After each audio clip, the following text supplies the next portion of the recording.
we're back, and let's see where our glaze is at. It's been on a nice medium heat, and you can see that it's really definitely turned into a nice glaze. I'm going to turn the heat off because I don't want it to reduce so much that it's going to be this thick glaze. I'd say this is about right. If it were cool, I think it would be the perfect consistency to stand up on a plate just slightly. I have my polenta had been sitting in a nice warm spot, and it's still nice and soft, which is great, so we can finish it at this point. Turn the heat on. So we're going to finish this polenta with a little cold butter and some Parmesan cheese, because that's pretty common in soft polentas, finishing with cheese and butter. But then we're going to go a little outside the box. Usually I'll season with lemon, but we're going to add a little bit of sherry vinegar to this. And a couple good pinches of cayenne pepper. I want some spicy in here. Spicy to cut that fat. Acid, hard acid like sherry vinegar to cut all that fat. Now granted, there isn't a ton of fat in here, but it eats so creamy that it needs something aggressive like a sherry vinegar to cut that flavor. Okay, give it a taste. Need a little more sherry vinegar. I'd say I added about, I don't know, I'd say about 2 teaspoons.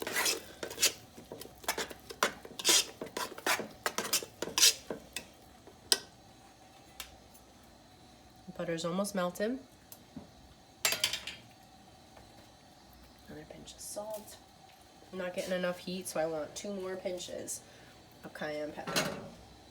Another little bit of sherry vinegar. Little bits at a time. Season it, taste it. Season it, taste it. This is the process. Okay, let's give it a taste. Almost there. A little more sherry vinegar though. Not much. You're not looking to taste sherry vinegar in this. You're just looking for a brightness in the flavor, and it changes with every little addition. I'm finally getting the heat, so I know I'm good with that. We don't need to add any more. Just right. Tiniest bit more and we're there.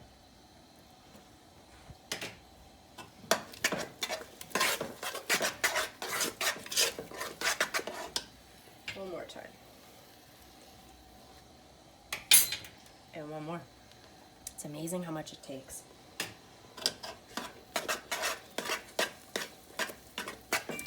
Okay. We're where we want to be. I want my glaze to be nice and warm, so I'm going to put it on low as I'm finishing up the pork shank. Because my pork shank is nice and jammy, I'm not going to cook it down too much more than this. It's where I want it. If you want your sauce to be a little bit thicker, you could cook this down just a little bit more. You could, like as I said before, you could also add a thickening agent to it. And just know that thickening agent is going to change the flavor. And I don't necessarily think we need to add anything to this. So, I'm going to take this Swiss chard now.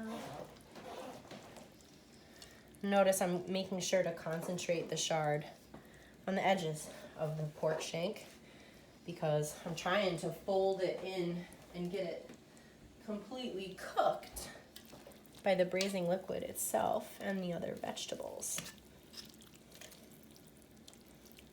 It's gonna soak all that good stuff in. And it's almost like it's suddenly turned into a different sort of sauce. Okay. I'm gonna go family style with the plating, because why not with a big beautiful shank like this.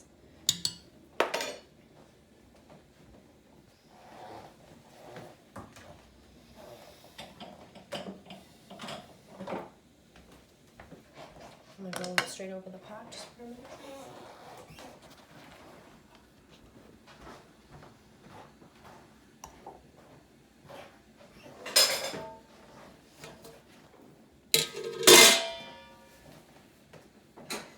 Okay, do this. Got our setup, and we're ready to go. It's gonna take a little bit of getting this guy out of the pot, but we'll figure that out. But first things first. We're going to add polenta to the plate first.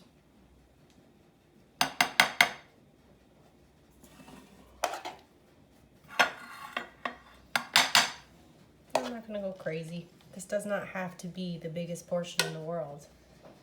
I could just pull pieces off of this shank, but something about serving something that's been cooked on the bone is just so satisfying and so beautiful. So let's see if we can't get this whole thing out. We can. Oh yes, we can. Beautiful. Now, give me some colors, huh?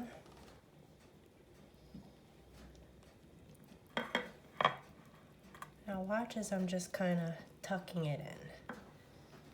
And I don't need to go crazy. I mean, I could serve a bowl of this on the side as like a sauce on the side. And so we can just use a little bit of this to add color, eye appeal, a little flavor.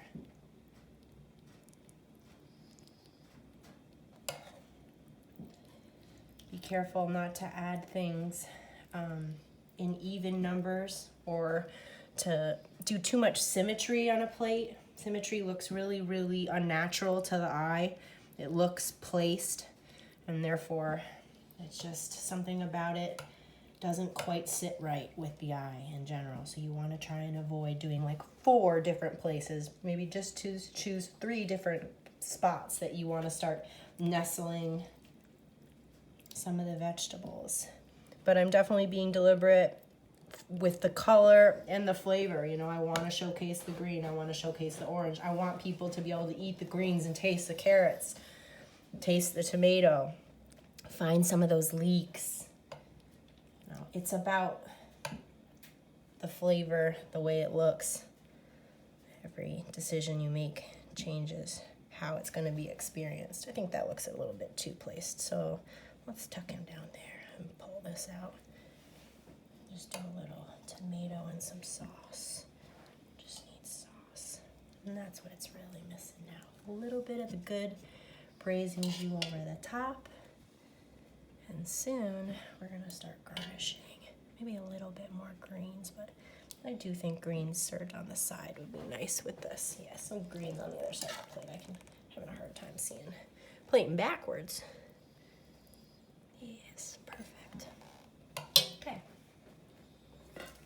And do a little bit of our pomegranate gremolata. We don't have to go crazy with it, you know. It's a strong flavor, that raw garlic. I did reserve a few extra pomegranates just because I think that the garlic kind of muddied the colors just a touch, and I really love the way pomegranate jumps out of a sauce, the way the color, the flavor, it's just so beautiful. And then lastly, our glaze, which is going to give us the perfect sheen at the end. Just sweet and sour glaze. Don't have to go crazy with it, or you could. Depends on what you're looking for. I'm just going to add a little drizzle over the top. Okay. We have sweet and sour braised pork shank with creamy spiced polenta and a pomegranate gremolata.